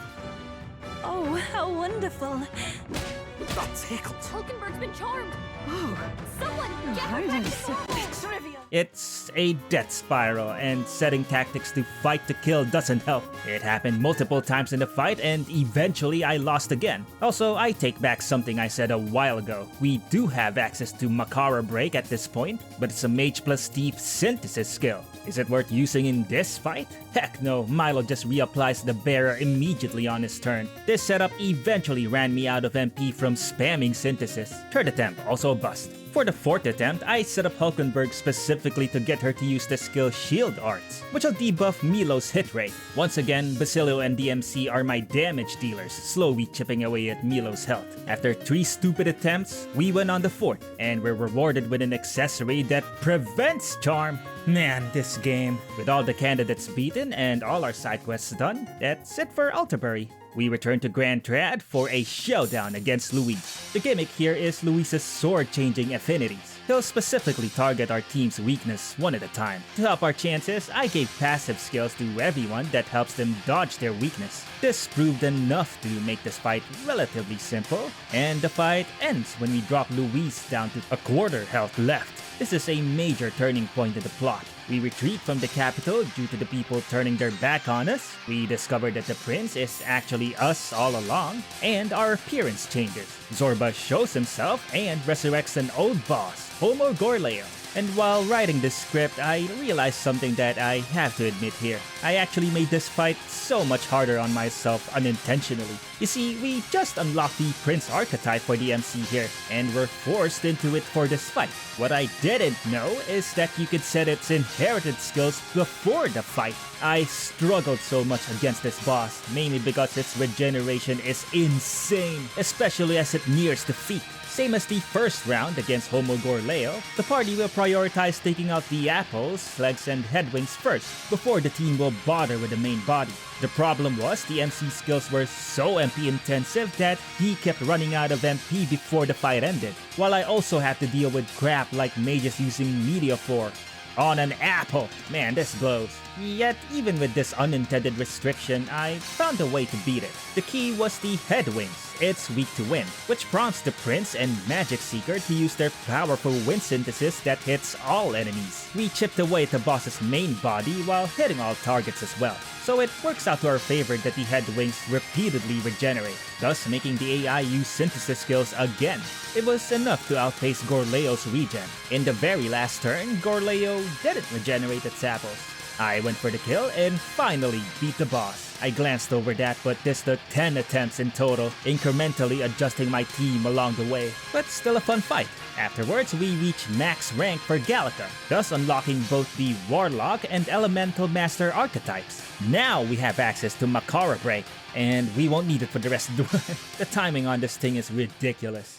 Luis heads for the floating palace, and the sky turns bloody red. Finally, the end game is here. It's here that I unlock all the remaining archetypes by maxing out all our follower ranks, and I also prepare for the last set of side quests. I was hoping to blaze through these so that I can focus on the 3 dragons, but oh boy, a certain Niddy is gonna give us trouble. Now, there's these utilitarians manuals, though I can't afford them right now. They reduce the turn cost of synthesis. I haven't tried them before, but might be useful since the AI really likes to use synthesis out of nowhere. Now for side quests. First up is a bounty in the abandoned path.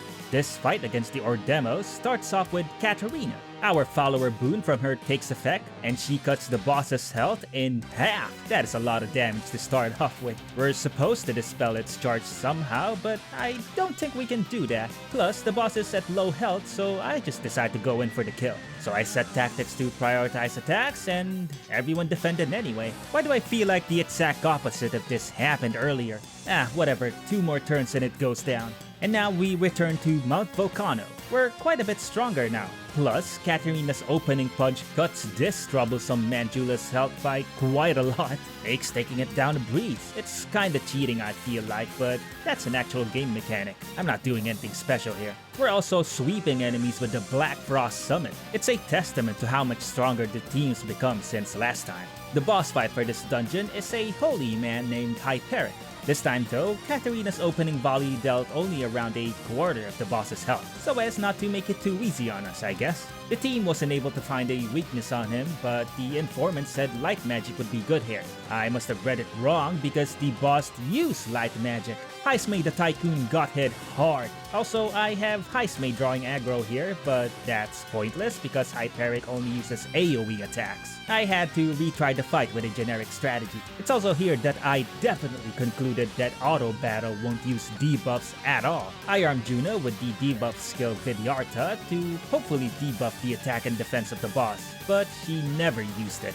Hyperic's desperation phase is actually easier than the first. He spams hexing magic, but I came prepared with accessories to be immune to it. Yufa's summoner skills are a massive drain to her MP. She ran out real quick.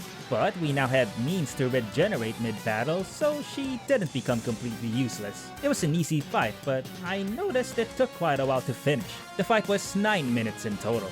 We also attempt Basilio's follower quest, and we're up against Vinca. I thought he'd be like Lovres since they're both Therapists, so I went in with light and dark attacks. But he is not a berserker. He's actually acting more like a good Tauros, mainly using powerful strike attacks. He also inflicts daze, making the team miss more often. 12 minutes in the fight, Juno ran out of MP for healing, so this attempt's a lost cause. The only change I made for the second attempt is bringing in Heismay, and also giving most of the party the strike dodge passive. It served us well, cutting some of his turns early. At half health, he switches his Slam Shatter attack for Frenzy, which is actually weaker. So the fight got easier, not much more to say about it, although I maybe need to upgrade my skills and weapons. This fight took 13 minutes to finish. And now, the last quest for a follower. Nurus needs us to retrieve his stolen relic from Jin. You remember him, right? The guy that went down in one turn back at the Verga Island chapter? Well, he is by far the worst candidate to fight the second time around. He has 2 flunkies with him this time, but they have quite a bit of health. There are also 3 factors that made this fight absolute hell. First is my team's refusal to do what I want them to. Here, the team is quite damaged, so I set tactics to prioritize health. Nobody healed, they just spammed synthesis attacks instead. I should just assume that the command actually means prioritize synthesis. This has happened way too many times. Second is the enemy's damage output. Even the 2 soldiers' attacks hurt quite a bit. They can take someone down in just 2 hits. The solution to this is just buying better armor. My current ones are quite outdated. Third, and by far the biggest factor, is Jin spamming Mage Languor Wave, which debuffs our agility. For some reason that stumps me though, the party really likes using synthesis attacks during this fight, even ones that don't hit weaknesses. In case you don't know, if somebody misses with a synthesis skill, our turn just ends. I armed the team with the Kunda, but they're not using that either. I got quite upset by the 4th attempt that I decided to just try again later. For now, let's chase another bounty. At the Manor of the Ascendant, we fight a rehash of the Coccosador's fight. We know the drill by now, keep the team's defense buff to prevent KOs. The bird has Vidyarta this time however, which dispelled the buff on Heismay. He got KO'd once, but it's fine. Ice and Pierce works well during this fight, a simple one in comparison to our recent battles. And with the money I earned from the bounty, I buy new armor and retry the Jin fight. The damage we're taking is more manageable now, but we're still preferring synthesis skills and missing. 8 minutes into this nonsense, Jin finally stands alone, but even this gave me trouble. All he does is heal and debuff our agility. I brought in Heismay for this fight as a dodgy aggro draw, which worked fine while Jin's soldiers were up. But when they went down, Hulkenberg now has no target for Magic Knight's hammer, so she also started to use Knight's Proclamation. So I only have 2 attackers. I cannot win like this. I had to remove Heismay's Provoke. He'll instead focus on casting Dekunda to remove our agility debuff.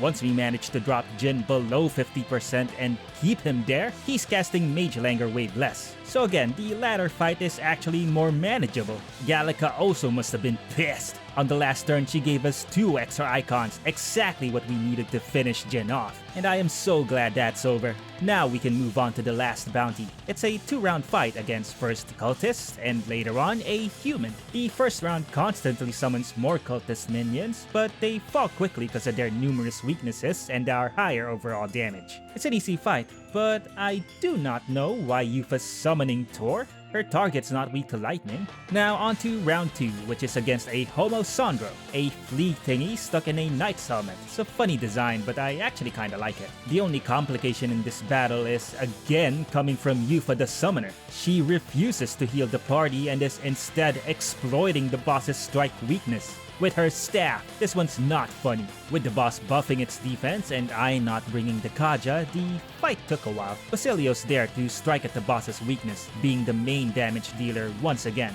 So this fight took 15 minutes in total. We have just 4 more side quests left, but first we tackle the next story dungeon. We infiltrate the penultimate dungeon, the Skybound Avatar, to confront Luis inside the Royal Palace. I'm keeping the MC equipped with the Merchant archetype to get as much cash as I can now. I have a feeling I'll need it soon. Our first obstacle are a rehash of the FO ears from the dungeon temple. They're still weak to lightning, so I bring mages. I also bought a couple of utilitarians manuals, and look at that! It's working quite well. They spam Skyfall Bolt that's now costing just 1 turn icon. We have 3 mandatory battles against these FO ears, 1 illusion and 2 real bodies, but they're all the same fight. Since everyone's in the back row, the damage we take is low, nothing we can't push through. Spam lightning magic and they go down quickly, usually in turn 3. Next up are the 4 bosses guarding the king's servants. First up is a Kaimenzan. Coming in with mages, the team went to work with ice and wind magic to hit its weakness. We deal well over 50% in just the first turn. The boss did heal itself back for 5000 HP, but just once. It also buffs itself consistently, but we countered that with Dekaja, essentially removing one of its moves per turn. Towards the end, the party decides to miss with their weapon attacks, but not for long. This boss is down and that makes 1 servant. In this palace corridor, we find this puzzle, the very last of the few puzzles in the game. The doors are connected in a way that puts you at the other side of the door behind you. Once you get that logic, the puzzle is a cinch. It also makes these areas in the map impossible to access until the doors open properly, which happens after we beat the next guardian, which is the Leo Grofon. It got angry because some members are at the front row. It'll attack more often when it's like this. Of course, we can't change our formation mid-battle, so I just went with it. Basilio keeps getting KO'd since he uses HP to attack, but we can recover easily. We beat the boss despite our incorrect setup. The third servant on the other hand is pretty easy to reach. We just have to break a bunch of trance crystals in a timed section, and I use the Faker archetype to do this. It's pretty good at taking down these trance crystals. Once we do that, we're up against another Guptaron. I came in already armed with pierce attacks, so this was simple as well. We won in just 3 turns, so it didn't even get time to charge up. We approach the last King's Servant and the final fight of the dungeon. It's against Melancholia Zorba. And thankfully, he does not summon minions this time around, so it's actually a much simpler fight. He still has no weaknesses to speak of though. When Zorba turtles up like this, the team also decides to just recover and guard up. In the meantime, Zorba will buff himself with Heat Riser, but we still have Dekaja on us to dispel it. When Zorba does attack, Heismay draws most of it and dodges most of what Zorba lashes out. The high HP pool of the endgame bosses will prolong our fights from here on though, mostly because we can't use combos that are available to us by this point, like opening up weaknesses and charging up attacks. After 16 minutes, the fight ends when an enraged MC went in for a weapon attack. And that's the Skybound Avatar done. Zorba yeets himself, for good this time, and Luis retreats to the final dungeon. We have 13 days left of free time before the final battle. I spent some time buying up items we need, and also getting some cash by running around as a merchant in Belega corridor for a bit. I purified these boots at the St. Firmus Church to get Repel Fire. We'll need it for the upcoming Dragon Trial. Ambrosias are my best option for healing at this point. I may have neglected to mention that the AI likes using party heals rather than singles, so we'll need plenty. But man, these things don't come cheap. I finished the Coliseum trials up to Gold 1, which gives us the Gambler's Manual, an accessory that doubles critical damage. I thought I wouldn't need this in the run, but I would turn out to be wrong. And I'll briefly mention the final Coliseum trial, a Guptaros fight that we have to finish in 2 turns or less. I armed Basilio with all the attack boosts that he can get, and he decimated the foe's health bar. We won in the very first turn. Not often I see damage numbers that high in this run. Now, it's time for the Dragon Trials. I first take on the Devourer of Nations. It's perhaps the simplest fight among the 3 dragons. The unique mechanic here is if we have anything that can block fire, it'll get to attack a lot more during its turn. Even so, I actually find the fight to be fine, even with the dragon angered. Heismay will draw aggro and dodge its slash and fire attacks. I have him equipped with the Dodger Ring too, so if he scores a dodge, the dragon's turn ends immediately. All the dragons in the trial will use Great Dragon's Wrath to buff their attack to max. But bringing Dekaja here is a mistake. The dragons will always reapply the buff before attacking, so dispelling them will just waste our moves and MP. That's exactly what happened during my first attempt. And on my second attempt, we got wiped because Heismay got KO'd from getting slashed twice by the dragon. I don't want this fight to be won based on luck, so we equip him with Claw Breakers, an armor piece that adds resistance to slash. We got those from the Gold Beetle trader. Gladys still collected those. With this, it would take 4 slashes in a row for the dragon to knock out Heismay. DMC and Hulkenberg will be the main damage dealers as elementalists, while Stroll will apply an agility buff just to boost Heismay's dodge. The dragon lasted 17 minutes before it went down. Our reward is a Flame Seal Corselet, another armor piece that blocks fire. Now for the second dragon trial, we take on the Devourer of Stars, a most unique fight. This dragon reflects every element. It also has a unique debuff that drops everyone's max HP to 300. It can be removed as well, but this doesn't mean that its attacks become unmanageable. Katarina helps out slightly by removing 20% of the boss's health outright. My first 3 attempts were just to gather info though, and what I learned is that even though we have skills that can ignore resistances, like the Soul Hacker's Emerald Vortex, the AI just won't use them, and since we can't use dance skills, we'll have to win with almighty attacks. Plus, the AI used a new buff. Adventurous Curiosity raises everyone's crit rate. Good to know, but it won't be useful for the rest of the run. Also, this is the only time in the run that someone tried the skill Steal. Okay, thanks for the Dragon Blood Sap, but this does no damage. Or no, that's not right, it does 1 damage. I'm pretty sure that's what the AI wants too. 1 damage is better than nothing, because it tried to steal again after this. We already stole the item. Okay, whatever. So we need the Merchant or Tycoon archetype for this fight. Sadly, I do not have any good Abacus weapons, so that won't be an option. Gold Rush is only doing 500 damage per critical, and it costing 2500 gold to cast. It'll run my wallet empty before the fight ends. The other main problem here is the Dragon's Roar. I cannot let this debuff stay, else the dragon can wipe the team in just 1 turn if it scores a critical. The Kunda is a must. My winning formula was found in my 6th attempt, a team of 3 thieves using gold attack to whittle down the boss's health. Again, Basilio's got the highest damage output, 800 damage per critical, but mainly because he has the Gambler's Manual equipped to double his crit damage. Near the end of the fight, the dragon got really mad and scored 3 crits in a row, knocking out Heismay and critically injuring the MC and Juna. Boy, that was close, but we managed to recover. And after 18 minutes, Basilio scores a jackpot critical hit, a killing blow that dealt 777 damage. The fight cost us 19,000 gold, so just 38 gold attacks? Honestly, I thought we needed more than that. Our reward is another fire-blocking armor, the Cardinal Dragon Raiment. All these armors will prove useful for the last dragon trial against the Devourer of Flames. As its name suggests, it's a dragon that likes fire. After using a skill called Bewitching Flame, on the very next turn, it'll use the skill Burn Down, a fire attack that deals flat 9,999 damage to everyone. Understandably, we have to block it or the fight's just over. I have 4 pieces of armor that either blocks or repels fire, so I have that covered. The most annoying part of this fight though is Bewitching Flame itself. All it does is inflict charm, and it does so quite consistently. I came in the fight with just Yufa immune to it. Getting charmed definitely slowed the fight down quite a lot. And I actually got real close to winning my first attempt, but I made a mistake. I tried to finish off the boss, but the MC and Stroll were still charmed. They got Yufa, and eventually Hulkenberg fell too. Now I'm stuck with just 2 charmed party members. They eventually took each other down because the boss kept reapplying charm on them. It took me 3 more attempts to get a good team setup. Since everyone's immune to its fire attack, we just went in with all-out offense. And yet again, prioritizing health here somehow led Yufa summoning Thor. I've had enough. The rest of the fight I set tactics to fight to kill. It took this long for me to realize that tactic is broken. My Blizzatons were now doing over 1k damage, so the boss went down relatively quickly. It's the shortest dragon trial fight, only clocking in at 11 minutes. With the dragon trials done, we unlocked the last quest before the final dungeon. We return to the Dragon Temple to fight the Elegy of the Soul, or as I call him, Shadow MC.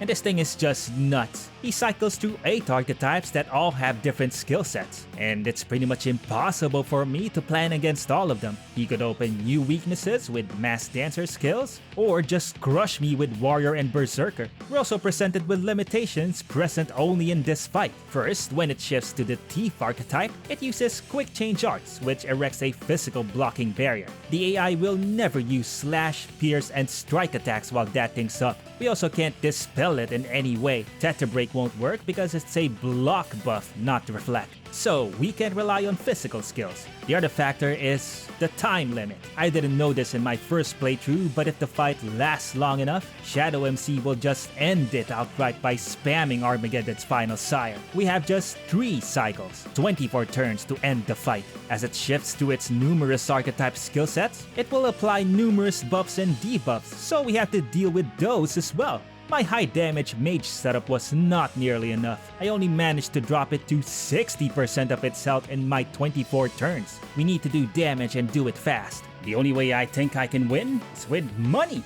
Let's bring out the tycoons. I have 161,000 gold. I hope that's enough. Hulkenberg stays in the fight to draw aggro. She's also armed with counter skills, which can occasionally steal Shadow MC's turn. Juno will primarily support with Dekaja and Dekunda. With the Medici Abacus plus some attack boosting passives, our criticals with Gold Rush are doing well over 1k damage. I still ran into the issue of Juno the Merchant using fortune slots. And of course she misses. 10 turns in, we drop Shadow MC to just a quarter health left. He enters desperation mode and starts attacking a lot more often. And on the 12th turn, the boss only has a pixel left. You know what this means, right?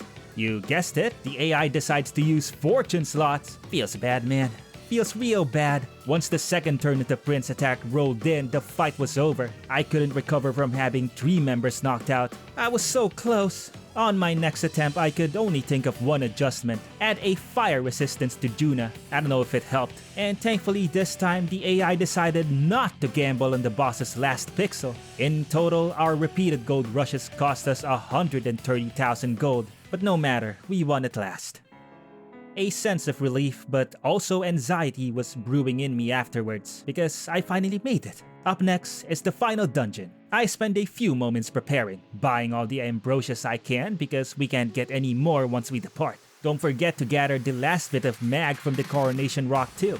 On the eve of Heroes Day, we depart for the Magla Storm. There's no going back now. There's quite a lot of monsters to fight in this area still, and I cleared them all out at least once to gather a bit more strength before the final boss. These trance crystals that spawn Tooth are a blessing in particular. All the trance crystals in the final dungeon respawns, but this one's particularly good because there's an item nearby to use as a save point of sorts. When we destroy the crystals, we can just pick up the item and load our autosave, making the crystal and the item respawn. I do this for a bit because I'll need the mag and cash. After a good 30 minutes of that, I set up my team for the final boss. I'll explain each one's purpose as they come into play. First off, we fight Luis in his archdemon form. In this phase, his physical attacks are the real source of danger. He has a good variety, so we can't block everything. Juna gets KO'd quite a lot during this fight because of it. But now let me explain the strategy, which is actually pretty generic. Basilio is our main damage dealer here. He's a royal berserker now, but deliberately kept at a low rank to restrict him from using any other attack.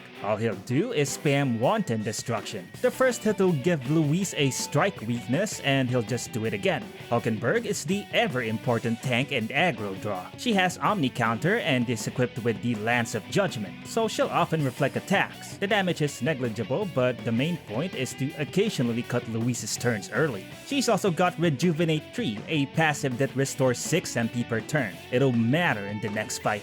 Juna and the MC run support for now, armed with healing skills, Dekaja and Dekunda. Archdemon Luis is simple to take down, only taking 9 minutes. But of course, he's not the true final boss. It's an Atlas game, so ain't no way it's this easy. After this is a one-on-one fight with more. This is merely a formality of a fight to drive the plot point. It's just an interlude for what was next. So let's just get into it. This is the final boss of Metaphor ReFantazio, the Destroyer Charadrius. I am also aware that we could have weakened this boss by breaking crystals around the final dungeon, but I did that in my first playthrough. Not this time. Now I'll only explain my winning strategy here, but make no mistake, it took me about 7 attempts to formulate the strategy I went with. That number seems low, but given that the final boss has the highest amount of HP in the entire game, each attempt lasts 15 to 30 minutes. In total, I probably spent between 3 to 4 hours on this last hurrah. We start with 3 targets to choose from, each having no weaknesses nor resistances, but each also has a specific attack they're vulnerable to. Using the incorrect attack will do drastically reduced damage. Thus, this is the only fight in the entire game that I needed every single party member. For the entire fight, Hulkenberg will be the ever-present Royal Knight that will draw Louisa's attacks. And with her passive skill Noble Knight's Soul, she'll also constantly add an extra icon every turn throughout the fight. Combined with Sturdy Stance to reduce all damage she takes by half, she's nigh unkillable. She will also cast Maraku Kaja when she can. Its main purpose is to boost the MP regen of the mages and the MC. Speaking of the MC, his main purpose is to cast Dekunda. Yup, that's it. He'll occasionally contribute to our damage, but it's negligible at best. Still, he's equipped with as much regen as possible. He must never run out of MP, or will get stacked with debuffs and be in serious danger. Now, for our offense, we'll first take down the middle mask, the Mask of Ire. It's vulnerable only to magic, so we open with Juna and Yufa as mask dancers. All they will do is use magic on the Mask of Fire, which thankfully the AI gladly does. Yufa's armed with Frigid Fortress tactic to open up and loop an ice weakness attack. And she can also dispel buffs with Dekaja. Juna can also dispel any buffs on the boss as a bonus to her attack, Ruin's Flameflower. Both of them are fitted with MP regen to keep them going for as long as possible, but they will not last long. As the fight goes on, Louise will attempt to consume sacrifices. We're supposed to destroy them before they're fully eaten the next turn, but clearly in this run we can't consistently do so. It's most dangerous when the left mask consumes a sacrifice because it leads to buffs and debuffs. This is one reason why Dekaja and Dekunda are so important in this fight. Once the Mask of Ire is down, it's time for the other 2. The target to the right is the Mask of Joy, vulnerable to only physical attacks. Juna served us well for this run. She now tags out from the game to bring in Basilio. He'll loop Wanton Destruction on the Mask of Joy to bring it down quickly. Or that was the intent at least. Yufa stays on because she'll take care of the target on the left. The Mask of Mirth is only vulnerable to weaknesses and critical hits. This is why I spec'd in Frigid Fortress tactic specifically. It is the only non-synthesis magic attack we have that can add a weakness. But at 36 MP per cast, she quickly runs out. And once she does, she has to regenerate a bit of MP before attacking again. Also, for the purpose of this tactic, I had to sell all of my ice attack items. If not, other members will waste the ice weakness Yufa applies. It's real stupid. Basilio will also help with the Mask of Mirth in both an intended and unintended way. After using Wanton Destruction, he'll use the synthesis skill Battle Cry Tackle. I guess it's because this skill hits all enemies, but it works out. He's dealing decent damage to the Mask of Mirth, and once the Mask of Joy is down, they'll shift focus to the last mask with Wanton Destruction. If you're wondering why I brought mask dancers in and not mages or summoners, it's because those archetypes have weapon attacks with strike property. They will waste the strike weakness Basilio applies. Again, it's real stupid. But that's it for the 3 masks, and once they're all down, the Destroyer Charadrius enters its final form. We have one last health bar to go through, and at full power, he has 8 turn icons per turn. Yet my strategy here is quite straightforward. I have party members that will do their best to take away Louisa's actions with dodges and repels. First is Hulkenberg, but you already know her build because I already explained it. The second one is Heismay, who's armed with Third Eye and a Dodger Ring. With them both, we have a pretty high chance of repelling or dodging Louisa's attacks and ending his turn short. Only the 2, as his damage can get quite outrageous. The MC, unable to swap out, retains his role as a Dekunda caster, but Yufa is replaced by Heismay as the Dekaja user. And finally, Stroll is our main damage dealer. As a Tycoon, his only purpose is to use Gold Rush, which hits for over 4,000 damage. And thanks to farming them gold teeth earlier, we have over 1.5 million gold to throw at Louisa's mug. With this setup, we've shifted away from skills for healing. It is items from here on out, and as such, tactics are set to fight to kill.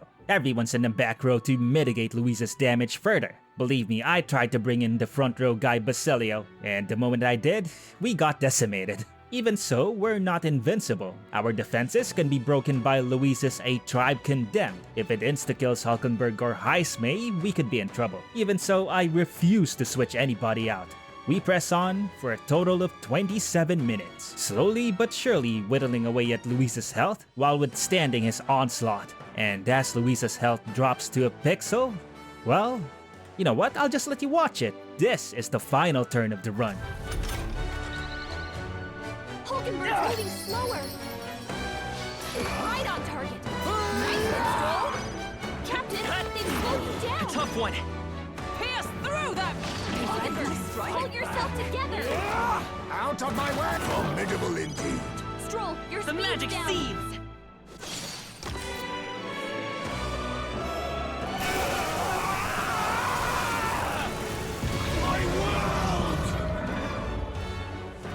I could not have thought of a better finish. Our main character, the prince and would-be king, uses the very last turn icon to finish the auto battle only run with a royal slash. So we just sit back for the next cutscene where the MC obtains the king archetype and delivers one more royal slash to Luis, ending him once and for all. We're crowned as the new king of the kingdom and later on set off on a new adventure. And that's Metaphor ReFantazio. So, in conclusion, the run was indeed more difficult than a normal playthrough. I absolutely struggled against some of the major bosses, like against Zorba and the second round of Homo Gorleo. Plus, I also encountered unexpected difficulty against some innocuous fights. It had to be the two most annoying characters too. I'm talking about Milo and Jin, of course. Yet, I never felt the run was impossible, even with so many limitations imposed by the auto battle system. But I expected that. I went through this run with a casual playstyle, so if I could do it, then you probably could too. You may even do better than I did. You already witnessed my struggles after all. I hope you enjoyed what I put together for you here. You've made it this far, so you must have. Thank you so much for making it to the end. Leave me a comment on what you thought of the run and what you'd like to see next. Also give me a like and subscribe to give me some support. I hope you all have a lovely day. See you next time.